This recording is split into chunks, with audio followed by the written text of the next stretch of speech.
மும்பை பழையபடி ஃபார்முக்கு வந்துட்டாங்க. எஸ், இந்த வீடியோல மும்பை விசஸ் கேகேஆர் மேட்ச பத்தி தான் பார்க்க போறோம். எங்கடா இன்னும் பல்தான்ஸ் வந்து ஃபார்முக்கு வரலன்னு பார்த்தேன், வந்துட்டாங்க. அதுவும் சாதாரண ஃபார்ம் இல்லைங்க, அவங்களோட பவுலிங் யூனிட் ரொம்பவே பெஸ்டா அமைஞ்சிருக்குன்னு காமிச்ச ஒரு ஃபார்ம். இந்த மேட்சோட பியூட்டி என்னன்னா, இந்த மேட்ச் மும்பை இந்தியன்ஸ் வின் பண்ணாலுமே சிஎஸ்கே ஃபேன்ஸ் எல்லாம் கொஞ்சம் நல்லாவே சப்போர்ட் பண்ணாங்க. அதுக்கு ரீசன் என்னன்னா, புதுசு புதுசா பிளேஸ் வந்து மும்பை இந்தியன்ஸ் வந்து இன்ட்ரோடியூஸ் பண்றாங்க. அதை வந்து பண்ணிட்டு அவங்க வந்து அவங்க பெர்ஃபார்ம் பண்ண வைக்கிறதுல மும்பை இந்தியன்ஸ் வந்து ரொம்பவே ஒரு கை தேர்ந்தவங்க தான் சொல்லணும். அதை வந்து இந்த இதுல மறுபடியும் ப்ரூவ் பண்ணிருக்காங்க. அதனால நிறைய சிஎஸ்கே ஃபேன்ஸ் வந்து அவங்களுக்கு சப்போர்ட் பண்ணாங்க. நிறைய பேர் வந்து நல்ல போஸ்ட் எல்லாம் போட்டிருந்தாங்க மும்பை இந்தியன்ஸ்க்கு சப்போர்ட்டா. சிஎஸ்கே வந்து ஸ்ட்ரகிள் பண்ணிட்டு இருக்காங்க புதுசா ஒரு ஃபைண்ட கண்டுபிடிக்கிறதுக்கு. ஆனா மும்பை இந்தியன்ஸ் வந்து அதை அசால்ட்டா பண்ணிட்டு போயிட்டே இருக்கிறாங்க. கொண்டு வரது முக்கியம் இல்ல, அவங்கள பெர்ஃபார்ம் பண்ண வச்சு அவங்களால மேட்ச் வின் பண்றதா முக்கியம். இந்த மேட்ச்ல வந்து கேகேஆர் வந்து அவுட் பிளேடுன்னு தான் நினைக்கிறேன். ஏன்னா சுத்தமா வந்து யாருமே நினைச்சு நின்று ஆடல. எல்லாருமே வந்து அதிரடி காட்டணும், எல்லாருமே வந்து ஃபயர் ஆகணும் அப்படின்னு நினைச்சு அவுட் ஆனதான் மிச்சம். நான் ரிங்கு வந்து கடைசி வரை நிப்பார் நினைச்சேன், பட் ரிங்கு நிக்கல. நல்ல ஒரு ஃபார்ம்ல இருந்த ஒரு பிளேயர் வந்து இந்த மாதிரி அவரோட டேலண்ட வேஸ்ட் பண்ண கூடாது. கண்டிப்பா ஏதாச்சும் ஒரு மேட்ச் அவர் நின்று கேம் முடிச்சு கொடுக்கணும். பட் அவரால் முடியல. பேட்டிங்ல ரகானே நல்லாவே ஸ்டார்ட் பண்ணாரு, ஆனா கொஞ்சம் அவசரப்பட்டாருன்னு நினைக்கிறேன். அவுட் ஆயிட்டாரு அவரும். எப்ப வச்சுதான் இந்த மாதிரி ஒரு நல்ல கேம் அவர் அடிப்பாரு, எப்ப அடிப்பாருன்னு சொல்ல முடியாது. பட் மேட்ச்ல எப்படி ஒரு 14 மேட்ச்ல ஒரு 4 மேட்ச் கிட்ட அவர் அடிப்பாரு. அது எந்த மேட்ச் சொல்ல முடியாது, அவரெல்லாம் நம்ப முடியாது கன்சிஸ்டன்டா அவர் பிளே பண்ணுவார் அப்படின்னு. அதான் நேத்து நடந்துச்சு. அவரும் சுத்தி அவுட் ஆயிட்டாரு. நான் உண்மையிலே வந்து மும்பை இந்தியன்ஸ் வான்கடையில வந்து மனிஷ் பாண்டியா ரொம்பவே நம்புவேன். ஏன்னா மும்பை இந்தியன்ஸ் கேகேஆர்னா வான்கடையில வந்து நிறைய வாட்டி இம்பாக்ட் பிளேயரா மனிஷ் பாண்டியா தான் வருவாரு. அப்படி வந்தாலும் அவர் நல்லாவே பெர்ஃபார்ம் பண்ணுவாரு. பும்ரா ஓவர்லாம் அவர் அடிச்சிருக்காரு. இது நீங்க பழைய மேட்ச் எடுத்து பார்த்தாலும் நல்லாவே தெரியும். கேகேஆர் மும்பை இந்தியன்ஸ் கூட வான்கடையில பிளே பண்ணா மனிஷ் பாண்டியா ரொம்ப நல்லாவே பெர்ஃபார்ம் பண்ணுவாரு. அப்படிதான் நானும் நினைச்சேன், ஏமாத்திட்டாரு. ஆனா கேகேஆரோட பேட்டிங் வந்து உண்மையிலேயே வந்து ரொம்பவே சொதப்பிட்டாங்க. ஏன்னா எல்லாருமே வந்து அடிக்கிற ஒரு இன்டென்ட்ல போயிட்டாங்க. நமன்தீப் கடைசியில இருக்கிறாரு, ஹர்ஷித் ராடா வந்து அடிச்சு அவுட் ஆயிட்டு போறாரு. இது என்ன ஒரு மென்டாலிட்டினே தெரியல. அந்த பார்ட்னர் வந்து அடிக்கக்கூடிய பார்ட்னர் இருக்காருன்னா அட்லீஸ்ட் நீங்க வந்து ஸ்ட்ரைக்கை ரொட்டேட் பண்ணா போதும். ஸ்ட்ரைக்கை ரொட்டேட் பண்ணாம அவர் அக்ரெசிவ் போயிட்டு அவுட் ஆயிட்டு போறாரு. கேகேஆர் பேட்டிங் வந்து சொல்லக்கூடிய மாதிரி எதுவுமே இல்ல. நல்லாவே வந்து மும்பை இந்தியன்ஸ் பவுலிங் போட்டான்னு தான் சொல்லணும். இடம் கொடுக்கவே இல்லை. அதாவது அவங்க கம்பேக் பண்றதுக்கான எந்த ஒரு ஸ்பேஸுமே கொடுக்கவே இல்லை. விக்கெட் வந்துட்டே இருந்துச்சு. இன்ஃபேக்ட் வந்து 100 குள்ளாடியே வந்து அவுட் ஆக வேண்டியது, எப்படியே வந்து 100 அடிச்சிட்டாங்க. ஒண்ணு இல்ல, கேகேஆர் பேட்டிங் பத்தி சொல்றதுக்கு எதுவுமே இல்லை. ஏன்னா அவங்க பிரஷர்ல ஆடுறாங்களா என்னன்னே தெரியல. உண்மையில இப்பதான் நிறைய பேர் சொல்றாங்க ஐயரோட கேப்டன்ஷிப் இல்லாம கேகேஆர் வந்து ஸ்ட்ரகிள் பண்ணிட்டு இருக்குன்னு. ப்ராமிஸ் அதுதான். ஐயரோட கேப்டன்ஷிப்பே ஒரு தனியான ஒரு பவர்ஃபுல்லான ஒண்ணு. அது இன்னுமே அவங்க வந்து திங்க் பண்ணி பாப்பாங்கன்னு எனக்கு தோணுது. பட் கேகேஆர் பேட்டிங் வந்து நல்ல டீம், நல்ல ஒரு ஃபயர் பவர் கொண்ட டீம். பட் முடியல.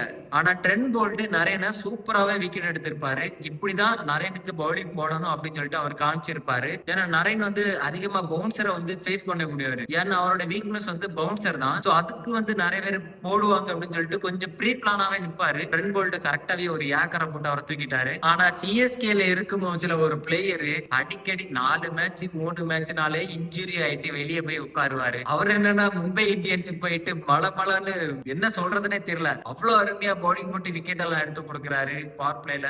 ஏன்டா நீ இப்படி பண்ண அப்படின்னு சிஎஸ்கே ஃபேன்ஸ் எல்லாம் நிறைய பேர் சோசியல் மீடியால கேட்டுட்டு இருக்காங்க. அடுத்ததா அஸ்வினி குமார் ரொம்பவே சூப்பரா பவுலிங் போட்டாரு. அஸ்வினி குமார் அதுவும் ரசலோட விக்கெட் எல்லாம் சம விக்கெட். ரிங்கு சிங் வந்து ஒரு தப்பு பண்ணிட்டாருன்னு சொல்லணும். ஆல்ரெடி ஒரு 4 அடிச்சிருப்பாரு, இருந்தாலும் அவசரப்பட்டு அந்த பாலை யார் அடிச்சு அவரும் அவுட் ஆயிட்டாரு. ஆனா எனக்கு இதுல பிடிச்ச விக்கெட் வந்து ரசலோட விக்கெட் தான். ரொம்பவே நல்லா எடுத்திருப்பாரு. மிடில் ஆஃப் தி ஸ்டம்ப் வேற லெவல் அந்த பவுலிங். அவரோட புது பையன் மும்பை இந்தியன்ஸ் எப்படிதான் இப்படி ஃபைன் பண்றாங்கன்னு தெரியல. பட் ரொம்பவே நல்லது. இந்த மாதிரி ஃபைன் பண்ணி அவங்க ஒரு பிளேயரை வெளியே கொண்டு வரணும். சத்தியமா நீங்க வந்து சிஎஸ்கே எடுத்து பார்த்தனா கடந்த ஒரு 5-6 வருஷம் இல்ல 10 வருஷம் கூட இருக்கலாம், அப்படி ஒரு பிளேயர் வந்த மாதிரி தெரியல. கைகோட தவிர எனக்கு வந்து சிஎஸ்கே வந்து வேற எந்த பிளேயரையும் பெருசா வந்து வெளியே கொண்டு வந்த மாதிரி எனக்கு தெரியல. மும்பை இந்தியன்ஸோட பேட்டிங் பத்தி சொல்லணும்னா ராயன் ரிக்கிள்டன் அவர் வந்து அப்படியே காப்பி ஆஃப் டிகாக் தான். அவரோட எல்லா ஷாட்டுமே வந்து டிகாக்க பார்த்த மாதிரி தான் எனக்கு இருந்துச்சு. எல்லா ஷாட்டுமே டிகாக்க வந்து அப்படியே வந்து கடையில போயிட்டு ஜெராக்ஸ் காப்பி எடுத்துட்டு வந்தா எப்படி இருக்கும் ஒரு ஒரிஜினல் கொடுத்து, அந்த மாதிரி தான் டிகாக்க அப்படியே காப்பி எடுத்து வந்த மாதிரியே இருக்கு. ஏன்னா அடிச்ச 6ம் சரி 4ம் சரி எல்லாமே வந்து டிகாக்கோட ஷாட் மாதிரியே இருந்துச்சு. அவரும் பின்னாடியே இருந்து பார்த்துட்டு தான் இருந்திருப்பாரு. இதெல்லாம் ரொம்பவே நல்லா இருந்துச்சு. நல்லா அக்ரெசிவோட ஆடினாரு. முதல்ல கொஞ்சம் கஷ்டப்பட்டாலும் ஜான்சன் ஓவர்ல அப்படியே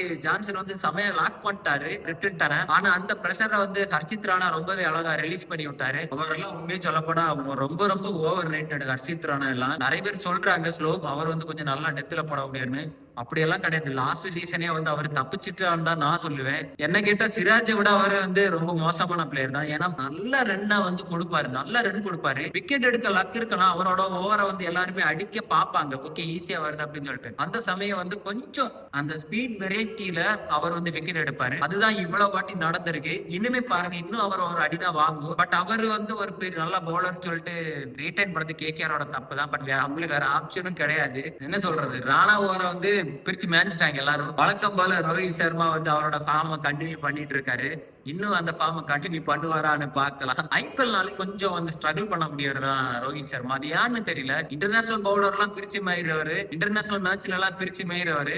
ஐபிஎல் வந்தா மட்டும் கொஞ்சம் நல்லாவே சொதப்புறாரு. அது என்னன்னு தெரியல. ஆனா மும்பை இந்தியன்ஸ் இருக்க பிளஸ் அவரும் ஒருத்தர் தான். ஏன்னா எப்படியும் வந்து ஒரு மேட்ச்ல வந்து ஃபயர் ஆயிடுவாரு. அதுக்கப்புறம் நல்லாவே பெர்ஃபார்ம் பண்ணுவாரு. லாஸ்ட் ஐபிஎல் அவருக்கு ரோஹித் சர்மா ரொம்பவே நல்லா அமைஞ்சது. பாப்போம் நெக்ஸ்ட் என்ன பண்ண போறாருன்னு. அவரு வில்ஜாக்ஸ் வந்தாரு. பட் வில்ஜாக்ஸ் வந்து அவரால் என்ன பண்ண முடியுமோ அதை பண்ணாரு. ஏன்னா இந்த ஸ்கோருக்கு வந்து ரொம்ப பெருசா வந்து அடிக்க வேண்டிய தேவை கிடையாது. ஓகே கொஞ்சம் அவர் ரன் அடிச்சுட்டு போயிட்டாரு. ஆனா முக்கியமானது என்னன்னா சூரியகுமார் யாதவ் அவரோட பழைய ஃபார்ம்ல வந்துட்டாரு. சூரியகுமார் யாதவ் எப்பவுமே வந்து ஒண்ணு பெருக்குவாரு, இன்னொன்னு ஒட்டை அடிப்பாரு. பின்னுக்கு எதிராக நல்லா ஸ்வீப் அடிக்காரு, பேஸுக்கு எதிராக நல்லா வந்து அவரோட ஃபேவரட் ஷாட்டை வந்து அடிப்பாரு. நிறைய வாட்டி ஸ்பின்னுக்கு வந்து ஒட்டை.